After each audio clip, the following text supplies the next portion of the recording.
An order for the Carson City Advisory to Wildlife Board Management meeting, April 30th, 2024, beginning at 5:32. Can we get a quorum? Chair Fleming, Here. Vice Chair Thompson, Member Beamer, Member Stewart, Here. Member Wilson. A quorum is present. Awesome. Thank you. Member Wilson, will you lead us in the Pledge of Allegiance? Allegiance to the flag of the United States of America and to the republic for which it stands, one nation, under God, for liberty and justice for all. Everyone does it a little different.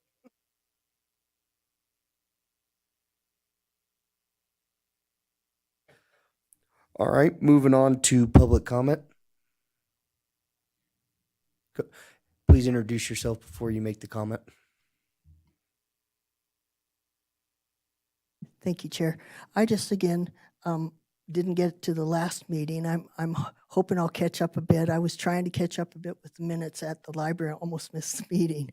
But thank you very much for being here. It's always such a great opportunity for me to learn more. Thank you.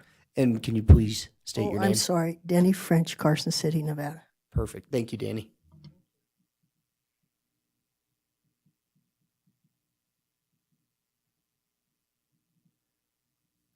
Perfect. Moving on, if no more public comment.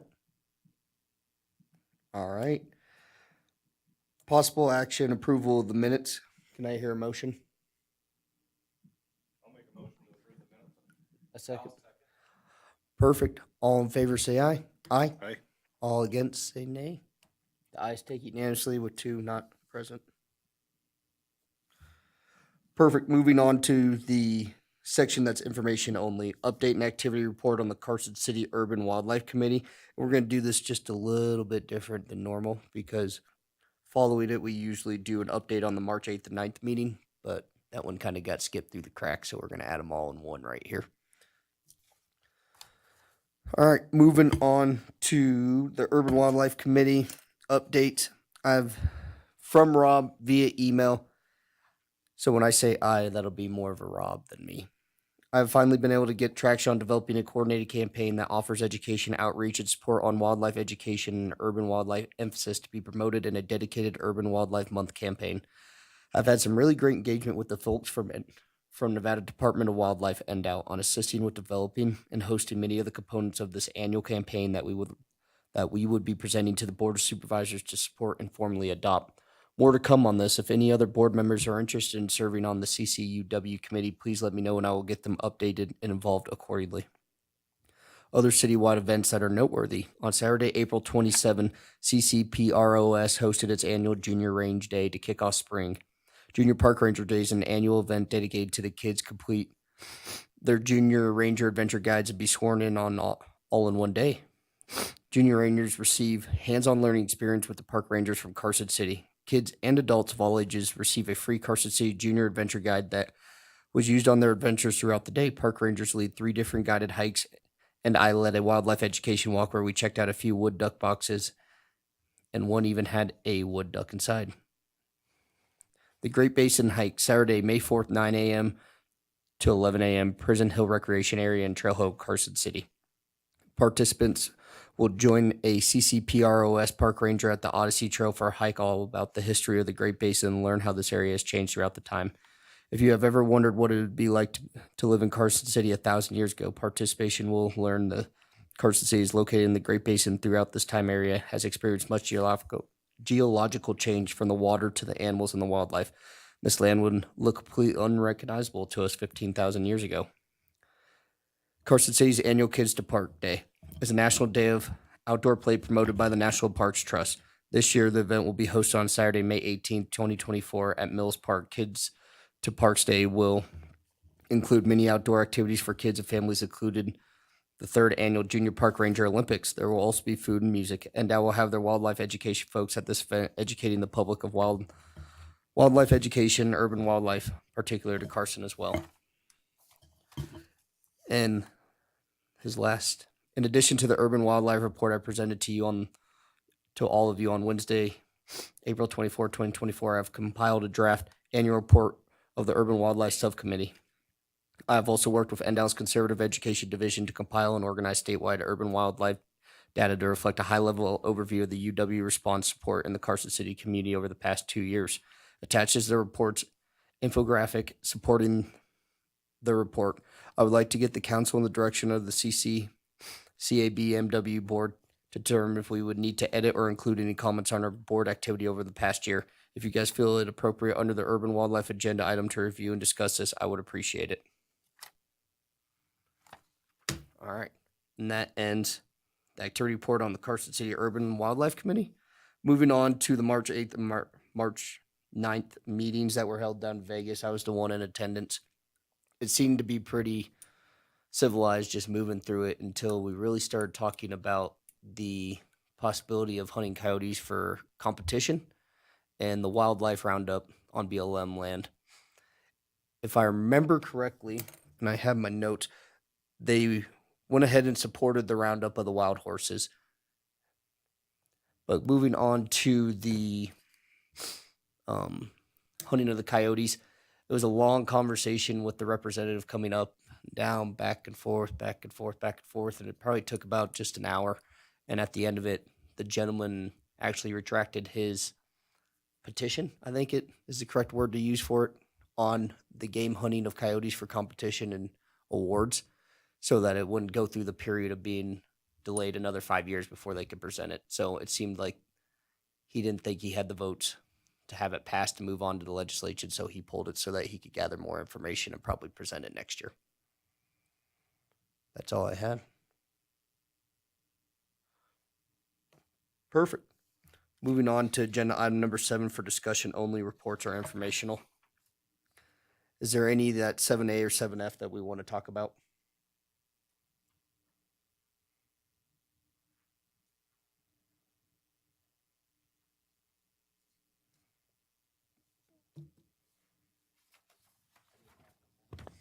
I don't have anything.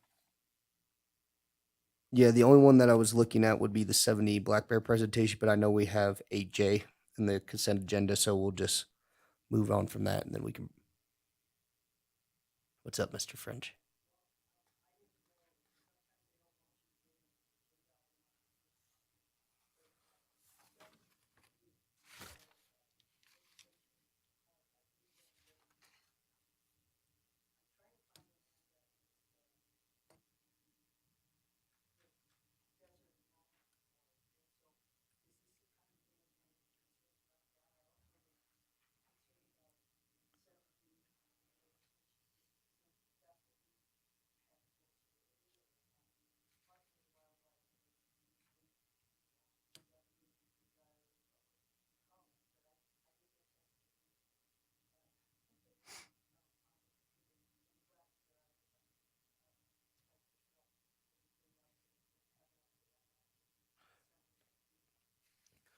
Perfect. So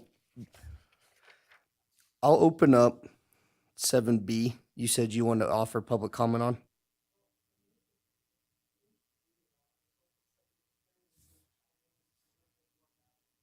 Okay, we can open up 7B just for the open conversation of it. And then what was the other one you wanted to discuss?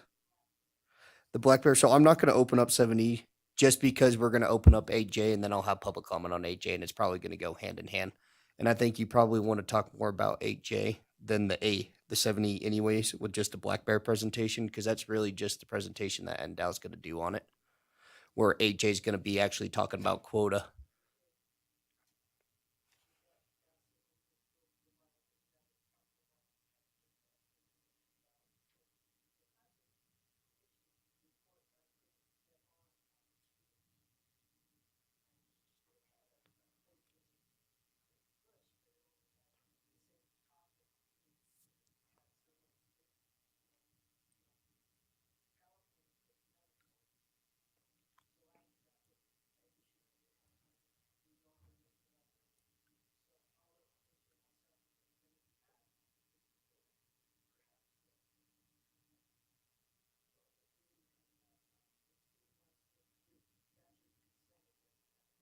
No, this is just for information only. For discussion only, reports are informational.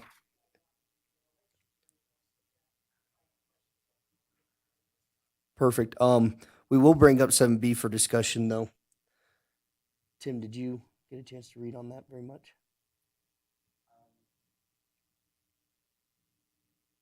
I didn't see too much on 7B that's new.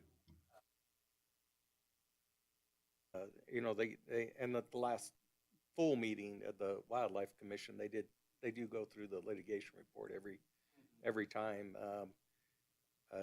It's pretty much the kind of the same stuff that's been going on. These cases don't get resolved easy. I didn't see anything that really caught my eye as something I wanted to, any particular issue. There's the ongoing issue on, it involves the public trust doctrine on the Walker River and how that case is proceeding through.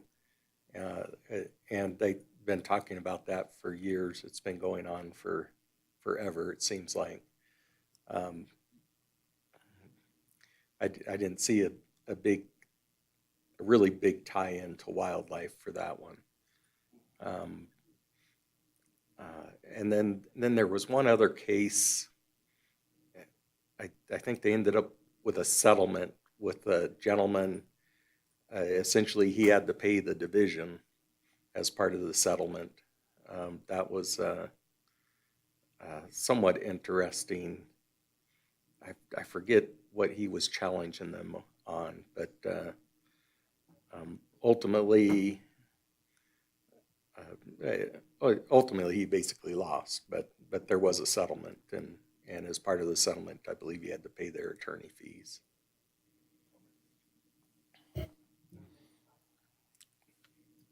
Yeah, come on. Gene, 1 second. Let me ask Kurt. Did you have anything that you want to discuss on the litigation or any updates that you saw that was unique? Yeah, when I go through it, usually I read it right at the beginning, and then I go through to see if there's anything different or anything really that pops out. I didn't see anything.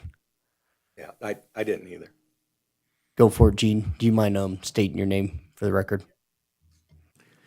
I'm Gene Green, Carson City, Nevada. Speaking for myself, the litigation reports, Craig Burkett is our Deputy Attorney General who's assigned to Endow. And one of the things about the litigation reports that seem vague at times is that he can't really report on stuff that's active in the court at the time. He only gets to report on stuff that's completed, because you can't make public comment on something that might affect the outcome of something. Yeah, and that's one of the reasons it sometimes seems vague, and sometimes Craig will be reporting on something that's been going on for 2 years, and you'll wonder, well, why didn't I hear about it before? He's not allowed to talk about it before. And Craig's very good. He's a sportsman. He's very casual about stuff. So anytime you want to talk to him, he's very easy to talk to. He's very tall. So yeah, he's 2 feet taller than you. He's probably 6'4" or 5. And so when he's sitting up there, and it's easier to talk to him while he's sitting at the podium than it is to talk to him on the outside, because you got to look up at him. Anyway, that just for informational purposes, that's one of the reasons those seem vague at times. Okay? Perfect. Thank you, Gene.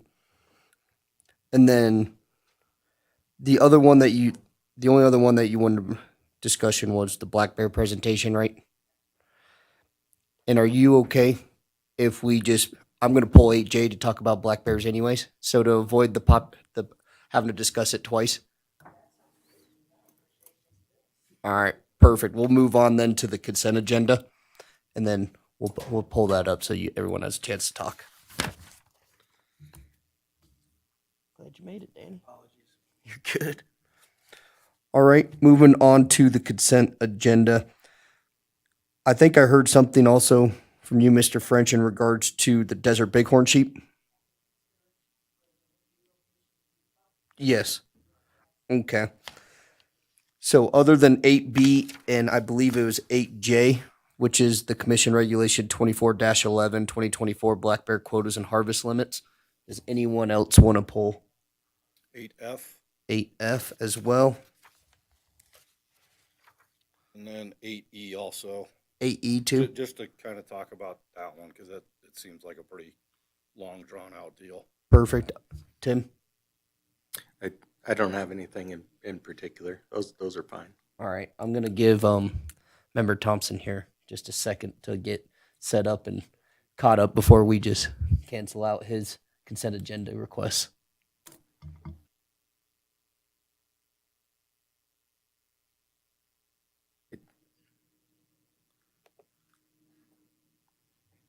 Oh, come on. Get out of there. Let's...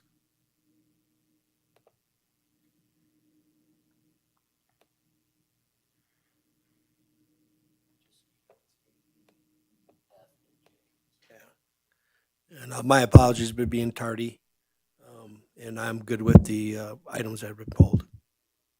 All right. Perfect. Before we jump into the ones that are being pulled, I'd entertain a motion for passing for approval or support of the consent agenda items 8A, C, D, G, H, I, and K.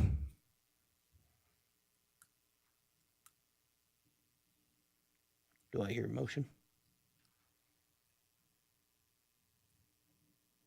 I'm sorry, I kind of lost my place on my computer, kind of flipped out a little. I'm just trying to catch back up to where we're at on the agenda here. I almost got it.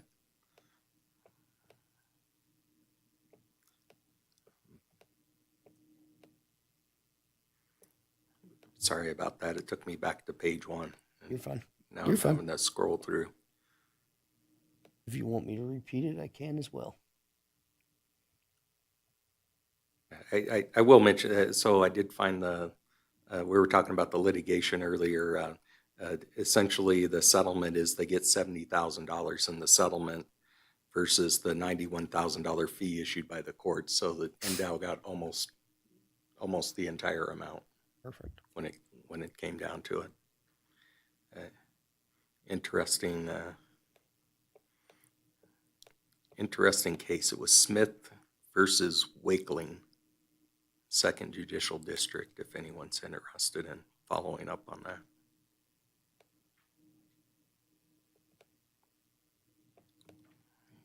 Get down here to where I need to be. There we go.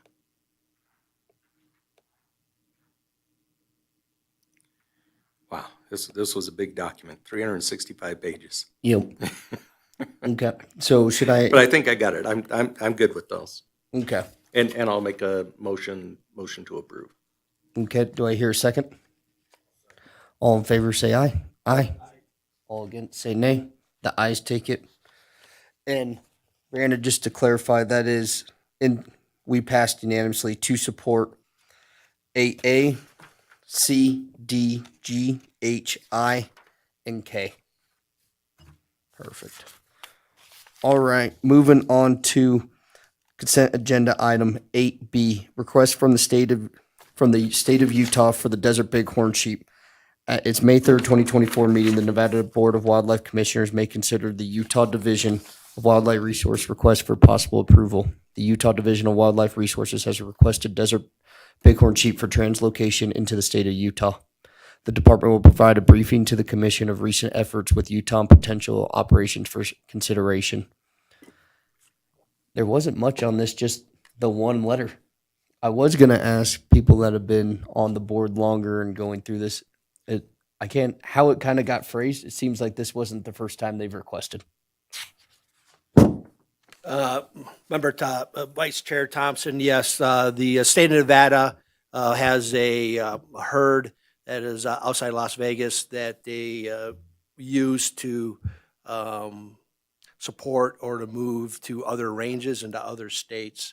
So it's been accepted practice between us in Utah, us in Oregon, us in Idaho, as far as the western states go in regards to the desert bighorn. Did you hear if Utah was gonna trade us anything?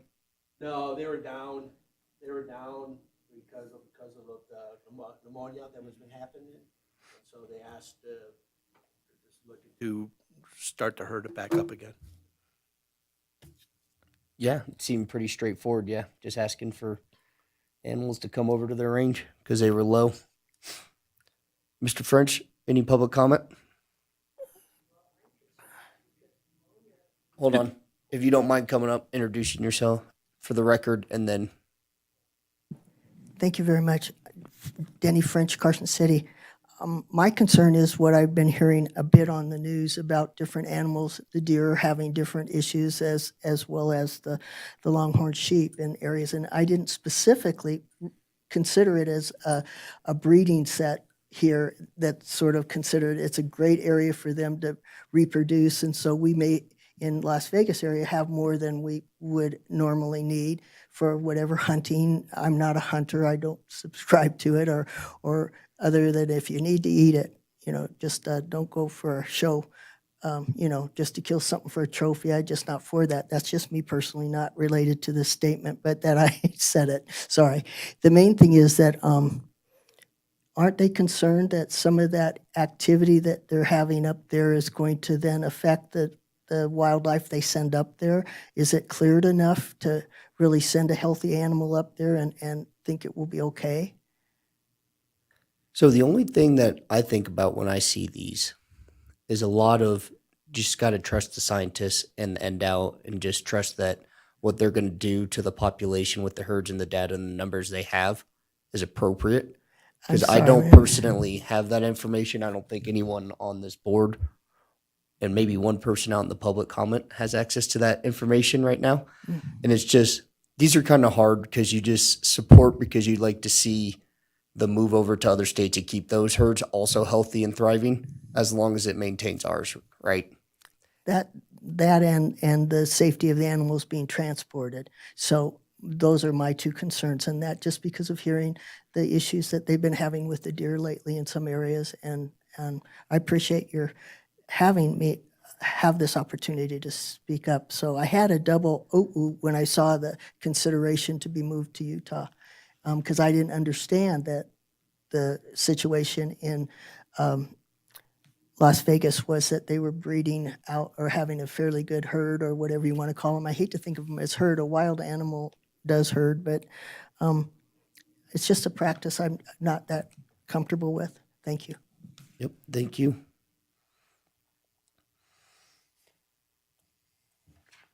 Any other public comment? All right. So I don't know anyone else wants to talk, but that seems to be my general stance, and I don't know if you guys are in support or not, but I trust the people at NDOW that are staffed and working and run the numbers. It seems like everything they do is data-driven and what's best for the state of Nevada, where they get paid from for the tax dollars and all that. So I tend to support it just in a support for NDOW. Yep. I'm good with what's happening with them. Yeah. I think that herd down there is big enough that we can spare a few to get Yeah. the herd going. And I don't think this is just a request, which they're going to have the discussions on anyways. I don't think this is a yes or no. They said we're already giving them away, so I would entertain a motion to approve consent agenda item 8B. I'll make a motion to approve 8B. I'll second. All in favor, say aye. Aye. All against, say nay. The ayes take it unanimously. We're going to support consent agenda item 8B in regards to the request from the state of Utah for the desert bighorn sheep.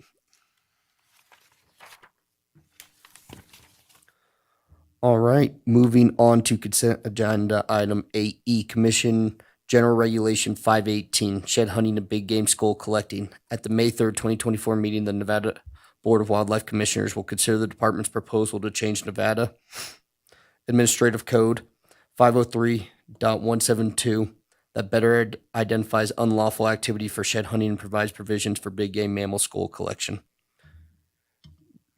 Kurt, you open this up, so I'll let you start. Did you guys, did anybody get a chance to read the whole thing? Because it was super long. It was super long, and I don't disagree with what they're trying to do. I disagree with it being so wordy. I don't think it needs to be that long. I think it needs to be shortened and more concise. Do you I want- think my issue with it. Do you want to give a quick just overview on it so everyone out there, and it's on the record? Let me find it again. It's in this. It's all in the support still material, but scrolling I have to dig through it and find it again. I think I think, Hopefully somebody's faster at it than I am. oh, you don't have the whole package. I can.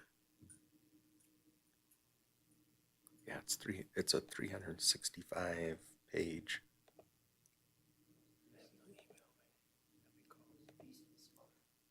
Yeah, there's a lot. There's a lot in this one. I can forward it.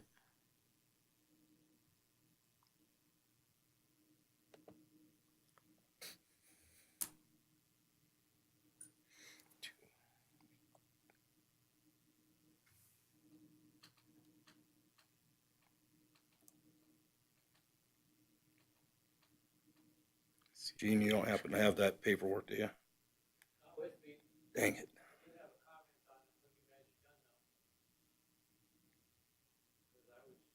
We can let you make your comment right now because Send it I'm over still to trying to you dig it up. Hopefully. So it should be. Hold on, Gene.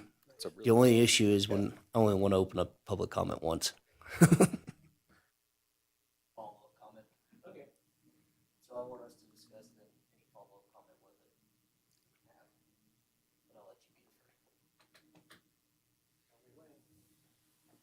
the first. All right, so I finally found it. So it's basically prohibiting taking, gathering, caching, or possessing shed antlers on public land in Elko, Eureka, Lander, Lincoln, Nye, and White Pine counties during certain periods. So they want to change, so that it would be closed January 1 through April 30th, and then reopen May 1 through June 30th. But it goes into, you can't pick up stuff off of private property. So, I mean, a rancher up there could stumble upon and he can't pick it up off his own property, which doesn't make a lot of sense to me. I'm in favor of the online class and getting the certificate, but it just seems that it's really long to me, and I don't think it needs to be this long. It's not super vague. It kind of covers everything, but I think they can condense this and make it a little shorter. Okay. Anything for you, Danny or Tim?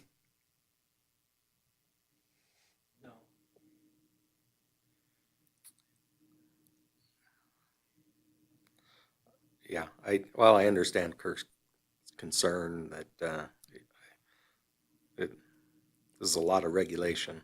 And I think you need to look out for unintended consequences when if you get too wordy with your regulations.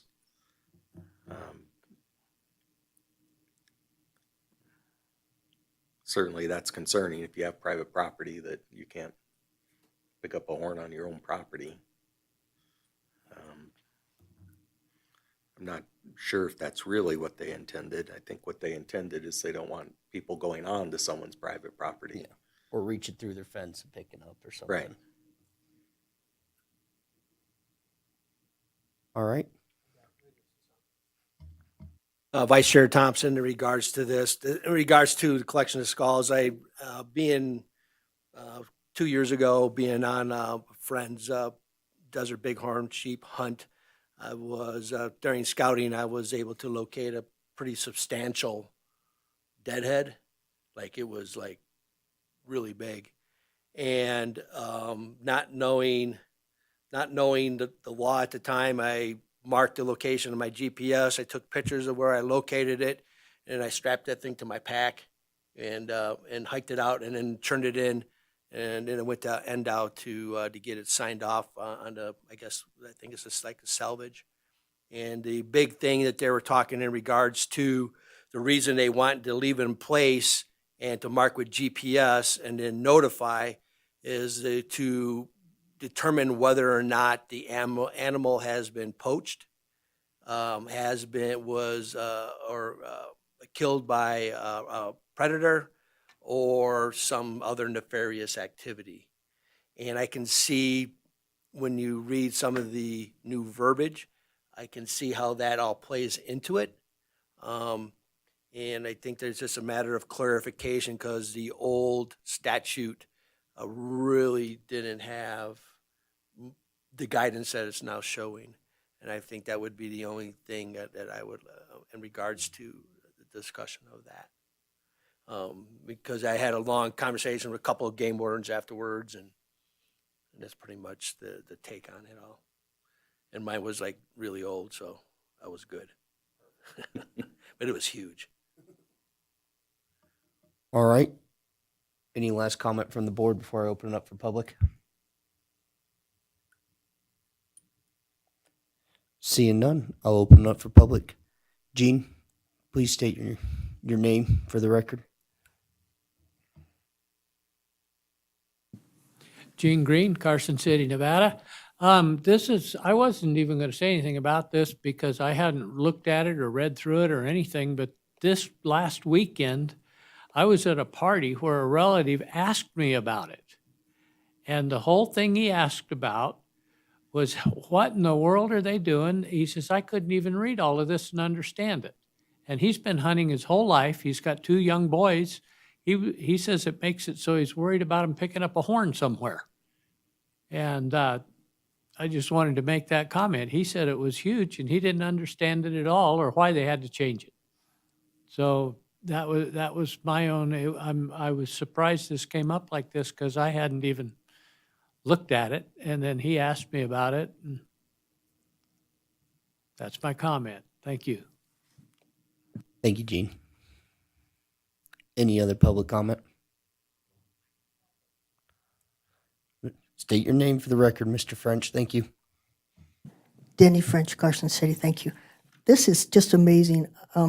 I couldn't have read through that to have gotten to this meeting with the time period that I had to work with. So this coming up and the fact that there's consideration of nefarious situation of poaching or certain circumstances that they need to review and consider would have never dawned on me. So I really appreciate this, picking up a horn, however, and sounding like this is a bit long-winded. Even my statement is, but bring it to a more capsulated, condensed 1, 2, 3 points, like, yeah, this is why, and this is what we're going to get you for if you do. So I think if they condensed it and got it in better coordination that way, I agree with Mr. Green. If that gentleman that's been hunting all that time looks at something and goes, what the heck, then something's wrong with it. So I can't support it, but, that's just me, and I don't know diddly. But this is information, amazing. Thank you. Yep. Thank you. Any other public comment?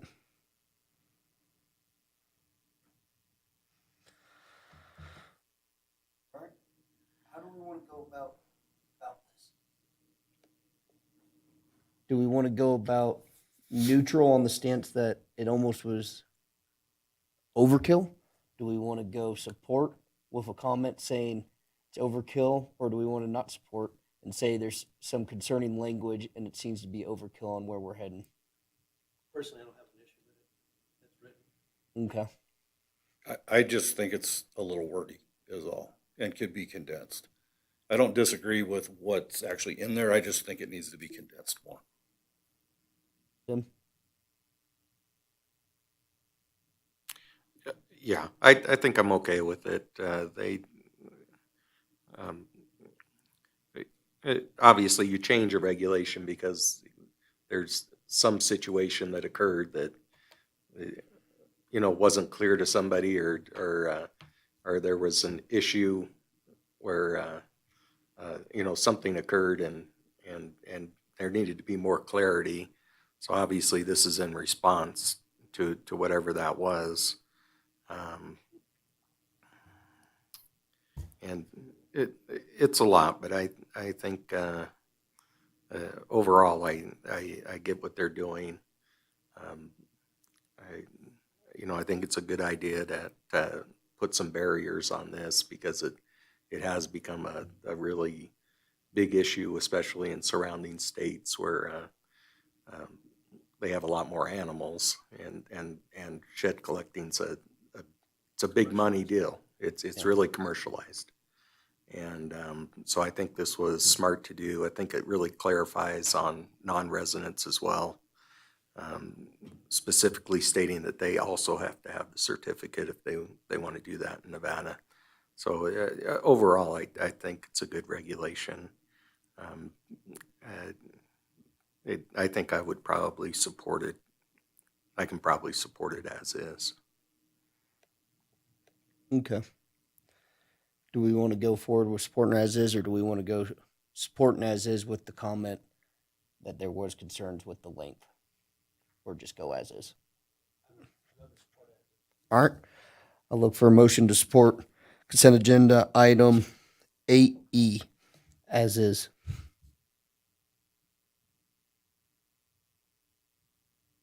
I'll make the motion then for support of 8E. I second the motion. All in favor say aye. Aye. All opposed say nay. Ayes take it unanimously. All right. Moving on to consent agenda item 8F, Commission General Regulation 519, waiting periods for bighorn sheep and mountain goat. At its May 3rd, 2024 meeting, the Nevada Board of Wildlife Commissioners will hold a workshop to consider amending Nevada Administrative Code 502.345 and 502.364 that would adjust the waiting period for Nelson Desert bighorn sheep, Rocky Mountain bighorn sheep, California bighorn sheep, moose, and mountain goat to once in a customer's lifetime. Kurt, since you pulled this one, I'll let you go ahead and start the discussion. Okay, so I've talked to a few people about this, and everybody that I've talked to so far has not been upset about it. I can see some good and some bad with this one. Everybody wants to get at least one or two sheeps in their life. So narrowing it down to once in a lifetime is probably okay. I mean, like I said, the people that I've talked to are in support of this, so I kind of wanted to just throw it out there and see what other discussion was that, the board had. Member Wilson, anything?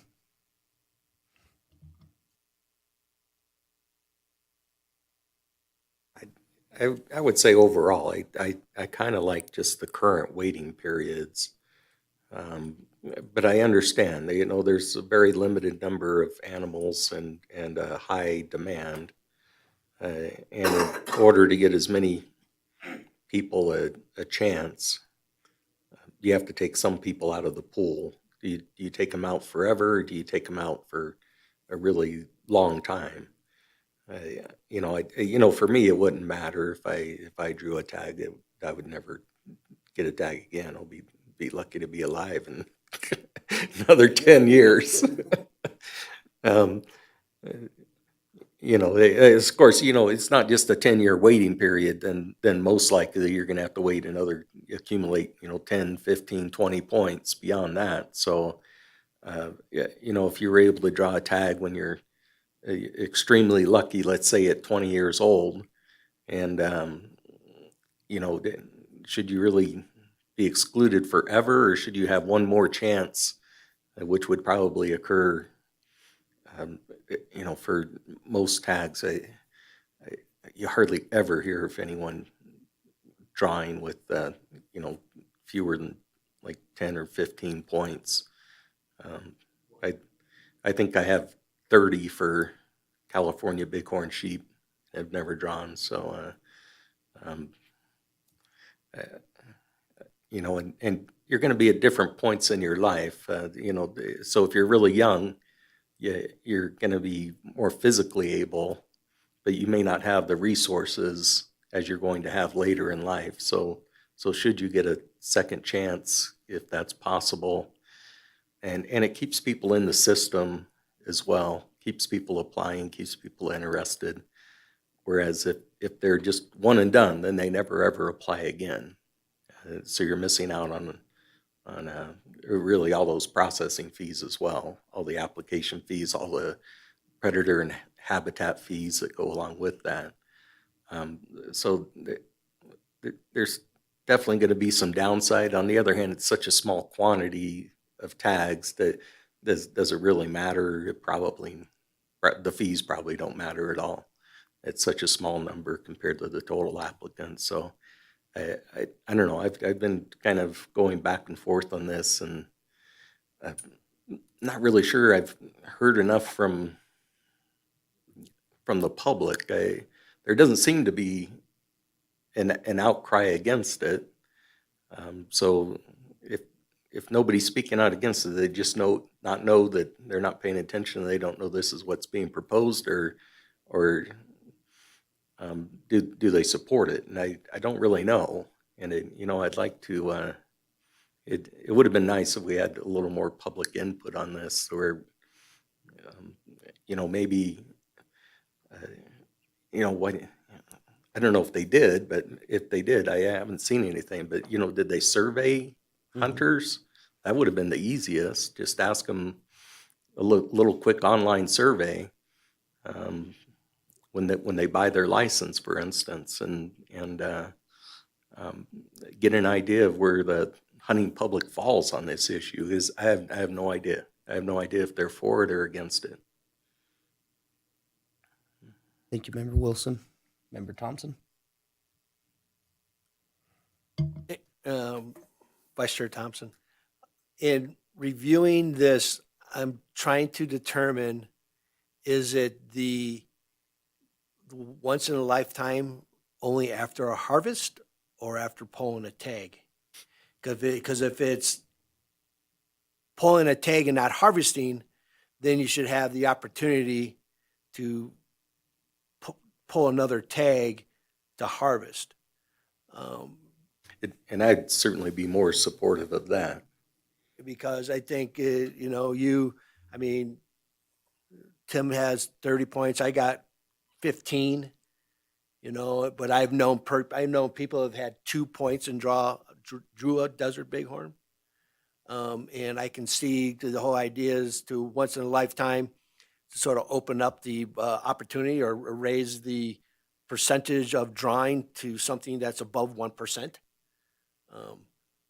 But I think I would totally wholeheartedly support that if you harvest an animal, it was a once in a lifetime tag. But if you were unsuccessful, that you had an opportunity to go back into the draw.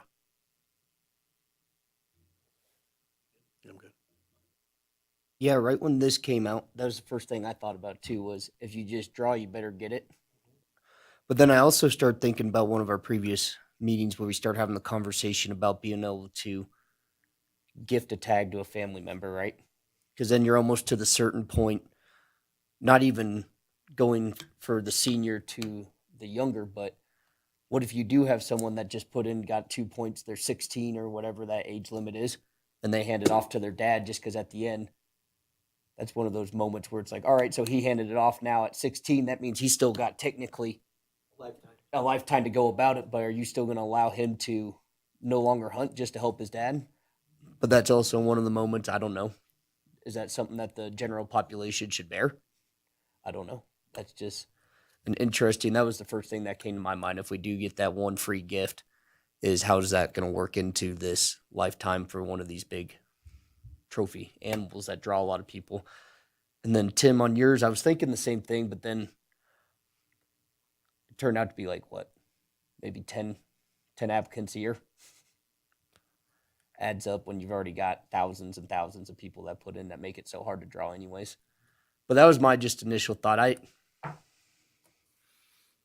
didn't think about it your way either, Danny. Is it really going to up the numbers? Is it worth it to tell someone you can't do it, especially if you get it at 18 and then you got the rest of your life to do it? Is it really worth taking it 0.1%?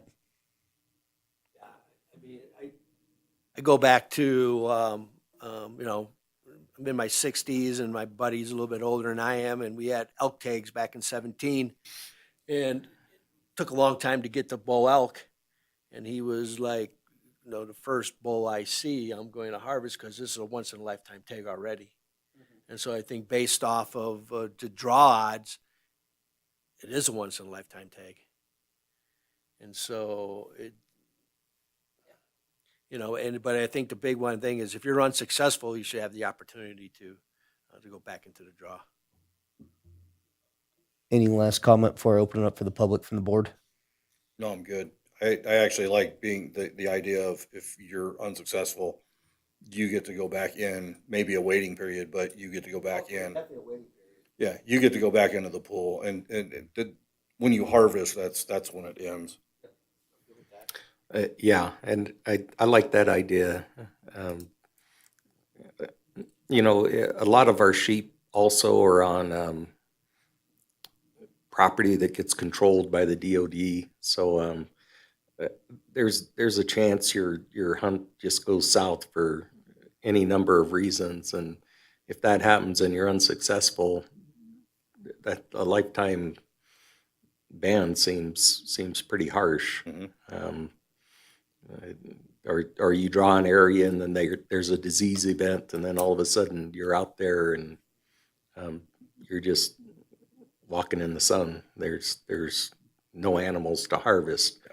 You know, things like that can happen, and I'd hate to see someone that's unsuccessful just be excluded forever. So that would also be mine. But if you're successful, you harvest an animal, that's you make that decision, and then you know that's your animal. That was your chance, and I would be good with that. Perfect. I'd like to see that as a recommendation. Perfect. Open it up to public comment. All right.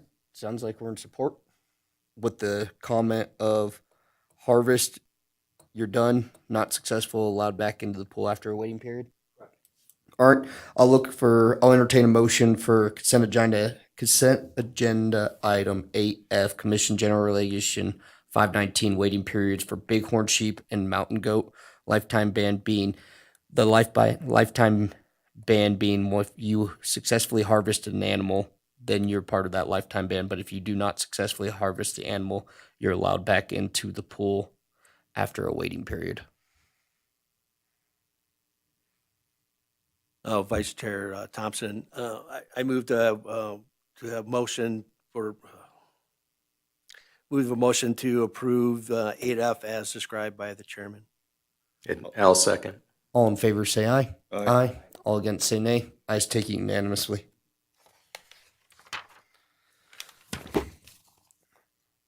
All right. Moving on to consent agenda item 8J, Commission Regulation 24-11, 2024 black bear quotas and harvest limits. At the May 4th, 2024 meeting, the Nevada Board of Wildlife Commissioners will consider adopting the 2024 hunting season quotas and harvest limits for black bear. So I pulled this one for myself, just because I know this is going to be a good topic, and I know there's already some public out there that wanted to discuss it. Just as a reiteration from the couple years that we do this every single year, I would like to ask our NDOW representative here if she has any spiel, general idea on what it is, and then to ask the question that we always do in regards to the female state limit and how that affects the actual population from a biological standpoint.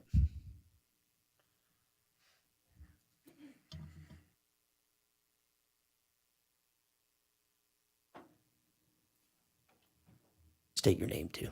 Okay. Rebecca Carniello, game biologist with Nevada Department of Wildlife, just filling in for Carl Lackey. Did you want me to go over the synopsis of last year and then the department's recommendations this year?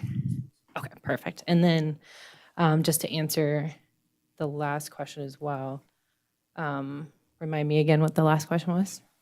Last question is our statewide female limit, as in when we hit a certain quota on female black bears, it shuts down all black bear hunting in the state of Nevada. How does that affect the actual population in terms of a biological standpoint? From a biological standpoint, the sub-quotas or the female harvest limits have no impact on the population. They have no impact on the population. So if there were no female sub-quotas, there wouldn't be a population impact. And that's safe to assume then, if you just did all female bears, it wouldn't affect the population. Correct. Okay. And then just for a synopsis of last year, let me pull it up really quick. Here we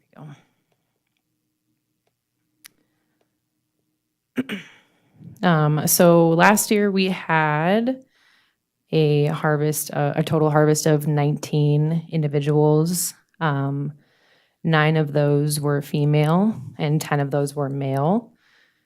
Let me see. Last year we did not have any animals harvested in Area 20. Area 19, we had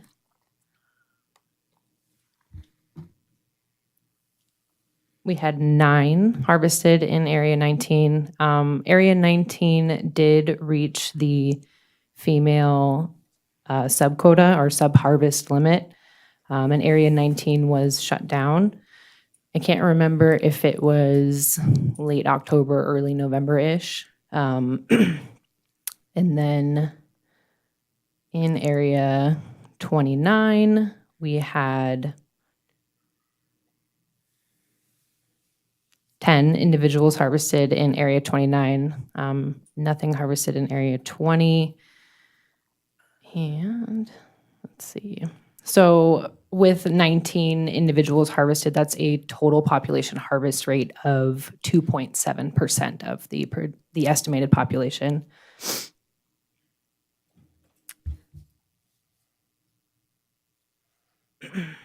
Last year, the mean age for males was 5.5, and the mean age for females was 8.4. So with all of these metrics, we are still having a light harvest on both males and females. The other important thing from last year was we had, I believe it was a 57% success rate, which is much higher, or sorry, 54% success rate, which our average is about 36%. So it's up just a little. Yes. And then let's see. So our recommendation this year, the department is recommending in hunt units 192, 194, 195, and 196, a unit group harvest limit of 15, and then that sub-female harvest limit of 5, unit group 201, 202, 204, and 206, a unit group harvest limit of 12, and a unit group female harvest limit of 4. And then for hunt unit group 291 and 203, a unit group harvest limit of 15, a sub-unit female harvest limit of 5. The resident quota would be 38, and non-resident quota is 4. And then you're done. Oh, yes, unless you have any questions. I have two. In regards to the actual percentage for the quotas, is it a similar match as last year in regards to how many we're proposing for the quota compared to the total population? So last year, we had a total harvest limit of 20. Okay. So this is increasing the total harvest limit to 42. 42. Okay. But they still would be shut down if the female sells. Mm-hmm. And then, do you have a statistic on how many bears were killed non-hunting? I do. Yes, I can pull that up. So our total mortalities last year equaled 46, so total known mortalities. We had 14 that were hit by cars, 4 that were removed for management purposes, 19 that were harvested by hunters, 1 harvested by depredation, 1 that was harvested illegally, and then 7 other, which is usually just injuries. Our average for yearly mortalities, so including all of those known mortalities, I calculated this earlier, I believe it's about 52. And so we were below the average last year, although when we have had years with higher than average mortalities, we still see an increase in our population size. So it has increased every year so far that we've started recording data, the population size for black bear. Correct. Yeah. Since 1997, I believe, is when we started our formal data collection, we have seen an average population growth of 5% every year. Perfect. Thank you, Rebecca. That's all I had. Anyone else from the board? I would have one question, might lead into more. It's always been my feeling that, and I don't know if there's any support for a report or a study that would confirm this, but it seems like there are just so many bears in California that it won't ever matter in Nevada, because if you take a bear out, then it opens up in a territory and they'll just move in. New ones will move in. And it sounds like that's what's happening, because we're not seeing any decrease. In fact, we're seeing increases in the population year after year. It just seems like, it seems like Nevada will always have bears because we'll always have California, and the bears don't understand a state line. They're just going to move into wherever the open territory is. Is there any studies that have been done that might indicate that? Yeah, absolutely. We have put over 200 telemetry and GPS collars out on black bears. We have GPS data from bears that are in Nevada that are even going up into Oregon, going down into like Southern California, Bishop area. We've had bears go into Sacramento. So we know, obviously, like you said, they don't know state lines. So we see a lot of bears coming over from California. We also have bears that leave Nevada and go back into California and are harvested in their hunt. And CDFW just released their new statewide estimate, and the new statewide estimate for black bears is 65,000 black bears in the state. And their neighboring, they separated it out into deer hunt units, but Region 2, which is the region that directly covers the Tahoe Basin, Sacramento, that area, their specific population estimate of black bears there is 15,000. So we definitely see a lot of movement. Okay. It kind of makes intuitive sense, and I've always felt that, but I didn't know if there was something out there that showed that. And so I'm glad that work has been done and demonstrates kind of demonstrates that point. So I appreciate that. Yeah, no problem.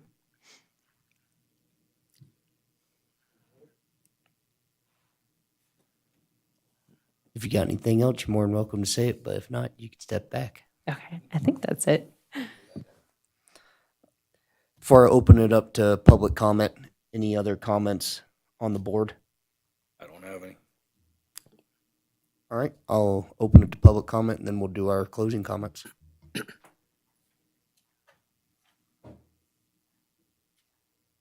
Denny French, Carson City. Thank you, Chair. I have a comment and a question.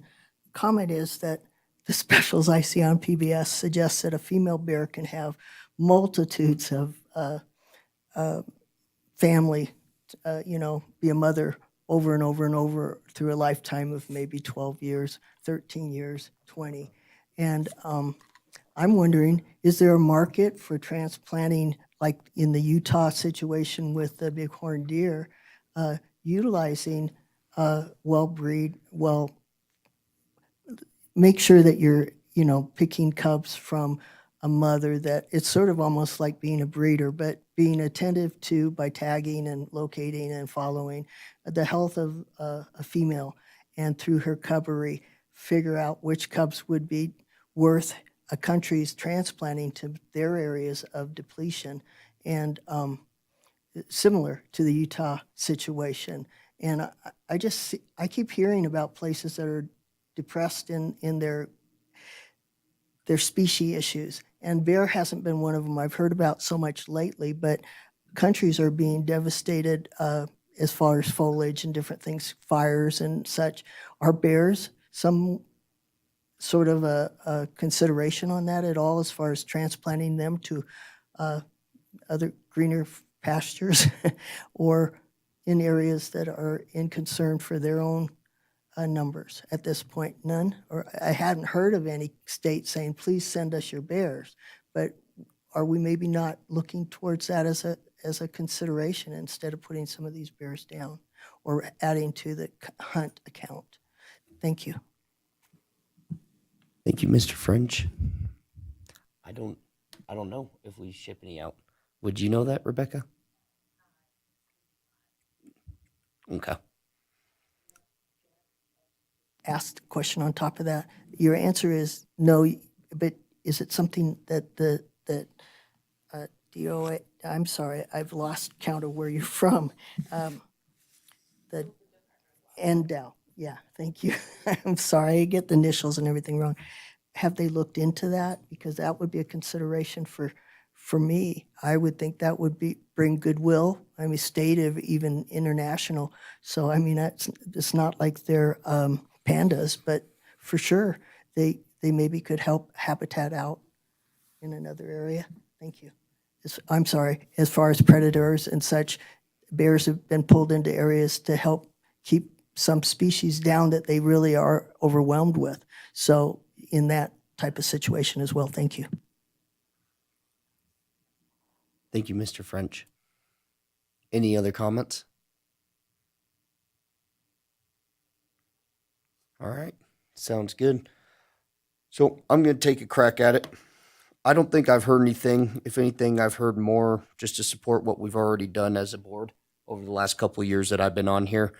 Is I'm in support of the quota because it seems like it's based off the data like we normally do, and we usually don't question NDOW in regards to the actual quota numbers for the data that they use to get it. But given the fact that it's been stated again that the female subquota does not affect the population, I would like to move forward with supporting 8J with the idea that we get rid of the female subquota that shuts down the hunts in certain units.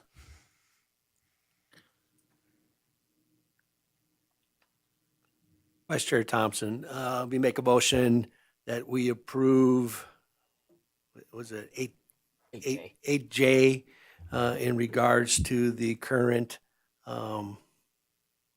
limit for animals harvested, and then to remove the female, would be the limit? Subquota? Is it Subquota? Yes, subquota. Remove the female subquota Per unit, yeah. per unit. Do I hear a second? I'll say real quick before we maybe take a second is, we did talk about this substantially last year and kind of the problems with that subquota. And I think there are significant problems with it. And from a biological perspective, there's no reason to have it. And with that, I would second that motion. Thank you, Member Wilson. All in favor say aye. Aye. All against say nay. Passes unanimously. Thank you, everyone, for participating in the public comment through the consent agenda. And thank you, Rebecca, for making some time to come here and do that and give that presentation and answer our questions. Moving on to agenda item number 9. This is for information only. Advisory board member commitments to the May 3rd and 4th, 2024 and June 28, 2029, 2024 NDOW commissioner meetings. So I can't make the 3rd and 4th because I'll be gone. I'll be gone, going to a field trial in Oregon. And I previously said I can make those dates, and I can still make those. Yep, perfect. Thank you, Tim. In regards to, where's June 20, 29?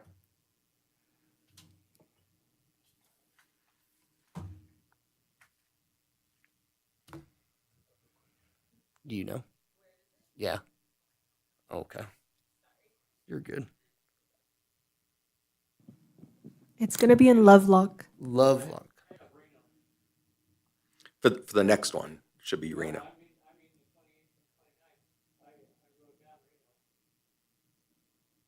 Brianna, do you have that from the notes? Is Lovelock? Yeah, it's Lovelock on, well, it's a schedule I have from NDOW. But I don't know. Lovelock. Lovelock. Okay. June 28th. I don't know. I'll be in Atlanta June 21st for DOE, but that's the following weekend. Highly probable I can make Okay, sounds good. Danny, I'll tie off with you because if not, I might be able to make it. Danny or Corbett can go. All right. Perfect. And then I'll just make a comment for the 3rd and 4th, Tim, in regards to the black bear. I know Rob had the same issue last year where it was almost marked off. So if you don't mind, just female subquota again, at least get it on the record so that they can see for a year that they've got the records that we've been mentioning the subquota for Okay. female. Thank you. Other than that, informational item only, future agenda items. Anyone on the board have a future agenda item? Nope, I'm good. All right, moving on to item number 11, public comment. Come on up, Mr. French. I think you know what to do now. Denny French, Carson City. Thank you very much, Chair. My final comment is bringing up a comment you brought up earlier about a meeting that's going to be on Prison Hill. Could you repeat those dates after, because I don't know if you can comment to my request for that now, but there's going to be a big habitat change on the hill if it prevails that the Phase 3 will be coming into the Prison Hill. It's called Carson River Trail 3. And I'm opposed to that, but one of the things that I'm concerned about, they haven't done a species count, as far as the eagles, the deer, or even rabbits. I don't believe in some time, and I would like, if possible, someone of your group would maybe sort of nudge them and say, it would be a good idea to see what you have at present time. The amount of sage that will be taken out will develop large heat spots, and it will put smaller creatures, the insects especially, in danger when they're trying to transfer to the higher points on the hill and during their transition times and during their seasonal habitat migrations. So my thought is that if y'all could have any influence on anything coming up on that before they do this big, unfortunate engineered monstrosity, in my opinion, is just such a pain. It hurts. It doesn't follow the terrain, but it does make it easier for them to build it, they suggest. But my concern is that the habitat there is going to be really mucked up, and they haven't, I don't believe, done a species count. And so that would be really important to me to have because I'm coming from a heartfelt concern. I'm not educated on a lot of those counts and how they do them or who has to order them, but I would really appreciate it be encouraged if you have any say at all. And thank you. Thank you, Mr. French. And I'll get with you after we close the meeting. I'll give you the dates and information for that. Yep, you're welcome. Any other public comment? Please state your name for the record. Robin Orloff, a resident of Carson City. And I'm sorry I came in late. If you did discuss Prison Hill, and a meeting on Prison Hill. But I just wanted to follow up on what Denny's saying about that, about this trail that's going in. And I don't know if your committee, since you're Carson City, if you have any jurisdiction or if it would have to go before the NDOW. But not only is there going to be 2.4 miles of virgin sagebrush ecosystem, 10 feet to 12 feet wide and 2 feet shoulders being mowed over by road construction equipment. If that's a concern, I don't know if there's a corridor, a wildlife corridor through there at all. And there's also a really, I think, unusual feature, ephemeral streams. And I don't know if ephemeral streams are important to wildlife, especially if the water stays longer, like months after a rain or a precipitation. It seems like that would be a source of water for wildlife. If that's a concern for NDOW, or if we need to maybe go to a different committee to discuss that. But they do exist. There are two pretty specific ones on the Hill that are being impacted by use. So, and I also wanted to thank you very much for your patience and consideration at the last meeting over the coalition letter, and we really appreciate that. And I really appreciate your including all our public comments in the agenda. That was really helpful because we could all read them, you could all read them. And I don't know if you have any influence on the Nevada Commission of Wildlife. They apparently do not put any of the public comments on the agenda. So none of us could read each other's comments, and we weren't sure if you were getting them, but there were like 140 comments against an 8-4. So I have asked the commission if they might consider that policy. So thank you very much. Awesome. Thank you. And yeah, I'll tie off and show you what we had for Prison Hill with Danny when we're done here. Any other public comment? All right. Perfect. Moving on to item number 12. Do I hear a motion to adjourn the meeting? Vice Chair Thompson, make a motion to adjourn. Second? Second. All in favor, say aye. Aye. Meeting adjourned at, what is it? 6:45. Gotta hit it once.